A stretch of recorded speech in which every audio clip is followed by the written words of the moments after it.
Hello friends, हमारी आज की कहानी है भाग्य का लिखा। एक गांव में एक सेठ बहुत ही ज़्यादा पैसे वाला था। उस सेठ के घर में उसकी पत्नी और उसकी एक बहुत ही सुंदर बेटी भी रहती थी। तभी उस सेठ ने अपनी इकलौती बेटी का रिश्ता दूसरे गांव में एक बहुत ही ज़्यादा अमीर घर से करवा दिया।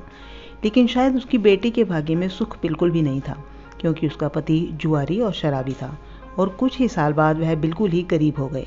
तभी बेटी की ऐसी हालत देखकर सेठानी रोज़ सेठ से कहती कि आप इतना दान धर्म करते हो, मगर क्या आपको अपनी बेटी की परेशानी बिल्कुल नज़र नहीं आती? उसकी मदद क्यों नहीं करते आप?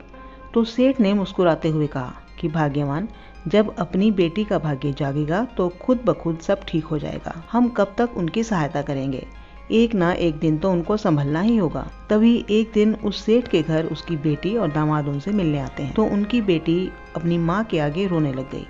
मगर सेठ अपनी बेटी से भी यही कहता है कि बेटी, जब तुम्हारा भाग्य जागेगा तो तुम्हें किसी से भी कुछ मांगने की ज़रूरत नहीं पड़ेगी। लेकिन फिर भी वो सेठ अपनी पत्नी से कहता है कि तुम अपनी बेटी को 2 बोरी गेहूं दे देना। तो सेठानी ने जल्दी जल्दी कुछ बूंदी के लड्डू बनाकर उन लड्डुओं के बीच में कई सोने के सिक्के डाल दिए और जल्दी जल्दी में अपनी बेटी और जमाई को 2 बोरी गेहूं और वह बूंदी के लड्डू उन्हें दे दिए और फिर वो उन्हें एक तांगे में रख कर ले गए। तो उस लड़की के पति ने सोचा कि इस तांगे वाले को किराया ना देकर सास के दिए हुए लड्डू उसे दे देता हूँ, किराया भी बच जाएगा। तभी वह तांगे वाला उनका सामान घर पर उतार देता है और तभी उस लड़की के पति ने उसे कहा कि हमारे पास किराया नहीं है, ऐसा करो कि तुम ये लड्डू ले जाओ।